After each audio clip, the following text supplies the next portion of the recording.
তো যেমন কথা তেমন কাজ, দাদা যেই মুহূর্তে নামলো তো ও দেখছে যে আমরা কেকের ব্যবস্থা করেছি, আর নিচে যে এত কিছু আমরা অ্যারেঞ্জমেন্ট করেছি ও কিছুই বুঝতে পারেনি। আর এর সমস্ত ক্রেডিটটাই কিন্তু বৌদির।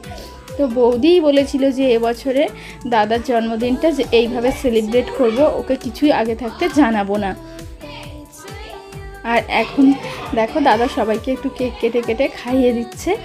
তো চলো এখন আমি একটু দাদাকে কেক খাইয়ে দিই। তো আমাকে তো দিয়েছে প্রথমে কেক দাদা খাইয়ে, আমি তো হ্যাংলার মতো খেয়েই নিয়েছি। তো তারপর মনে পড়লো ইস দাদাকে তো খাওয়ানো হয়নি, তো সেই কারণে দেখো দাদাকে এখন একটু কেক খাইয়ে দিচ্ছি। আর ঋষভ আর রাজন না, দুজনে মিলে মানে কেক তো একটু ওই মুখে নিল না। আর হ্যাঁ বন্ধুরা, আজকে না তোমাদের সাথে অন্য কোনো জিনিস আর শেয়ার করতে পারিনি, তার কারণটা আমি তোমাদেরকে এখন জানিয়ে দিচ্ছি। তো তার কারণটা এটাই, দাদা বের হয় 10টার সময়, মানে বাড়ি থেকে ডিউটি বের হয় 10টার সময়। তো সেই রকম মানে মা তো ওঠে মানে খুবই সকাল সকাল, মানে একদম বলতে পারো যে একদম ওই ভোর ভোর ওঠে।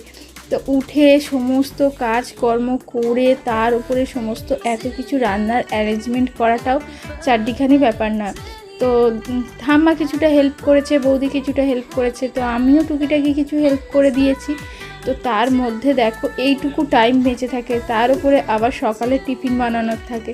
তো এই সমস্ত বানিয়ে তারপরে এতটা রান্নার করাটা খুবই টাফ হয়ে যায়। মানে রান্না করতে তো সময় লাগে, কিন্তু এই 10টার মধ্যে সমস্ত কিছুটা গুছিয়ে দেওয়া আর এত কটা মেনু, তো সেই কারণে আজকে ভীষণ মানে একটা বাড়িতে হুড়োহুড়ি লেগে গিয়েছিল, মানে কোনটা কিভাবে করব। আর তার মধ্যে আজকে না ঋষভটা ভীষণ জ্বালাতন শুরু করেছে, মানে কেন জানি না ও আজকে খুব ডিস্টার্ব করা শুরু করেছিল। তো সেই কারণে একটু মানে কাজে তো মানে দেরি হচ্ছিলোই, আর ভীষণ কান্নাকাটি করছে। আর রাজন্যারও শরীরটা একটু জ্বর জ্বর ভাব, তো সেই কারণে ও ভীষণ ঘ্যান ঘ্যান করছিল। তো দুটো বাচ্চাকে বৌদি আর আমি দুজনে মিলে সামলাতে সামলাতে মানে একটু নাজেহালি হয়ে পড়ছিলাম। আর তার মধ্যে মা এই সমস্ত রান্নাগুলো করেছে।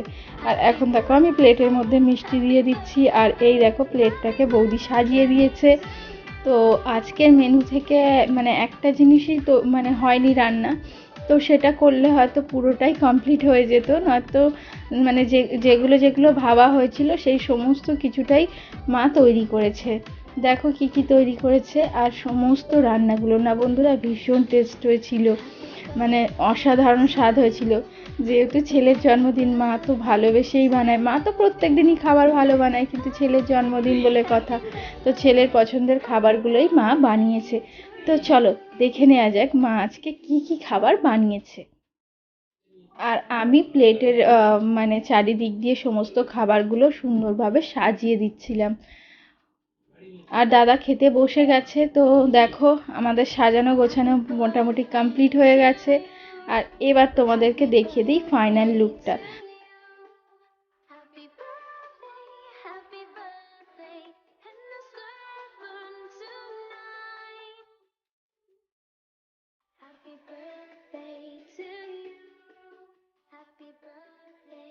আর দেখো দাদা এখন খেতে বসে গেছে। আর আজকে দুপুরের খাবার মেনুতে আছে ভাত, পটল ভাজা, কলমি শাক ভাজা, আলু ভাজা, কাঁচকলা ভাজা আর একটা মাছ ভাজা, স্যালাড দেয়া আছে। তার সাথে দেখো এদিকে ছোট চিংড়ি দিয়ে একটা সবজি চচ্চড়ি, মাছের ঝাল, আর এটাকে কি বলে ভেটকি মাছ দিয়ে মাছের ঝোল, মাংস, আর পায়েস, যেটা না হলে জন্মদিন হয়ই না বাঙালি ঘরে। আর মিষ্টি রয়েছে দাদার পছন্দের 2 রকম মিষ্টি, দই আর জল। আর শুধুমাত্র চাটনিটা সময়ের অভাবে করে ওঠা হয়নি, তো এটাই বাদ থাকলো, তো তাতে কি এসে যায়, ওর পছন্দের সমস্ত খাবারগুলো মা তৈরি করে দিতে পেরেছে, তো এটাই অনেক। তো বন্ধুরা আজকের ভিডিওতে আমি বিশেষ কিছু আর শেয়ার করতে পারিনি, তো যেটুকু পেরেছি আশা করি তোমাদের ভালো লেগেছে। যদি ভালো লেগে থাকে তো অবশ্যই একটা লাইক কমেন্ট করে দিও, আর যদি খুব বেশি ভালো লেগে যায় অবশ্যই চ্যানেলটিকে সাবস্ক্রাইব করে নিও। আজকের মতো টাটা, দেখা হবে আগামী নতুন আরও একটি পর্বে।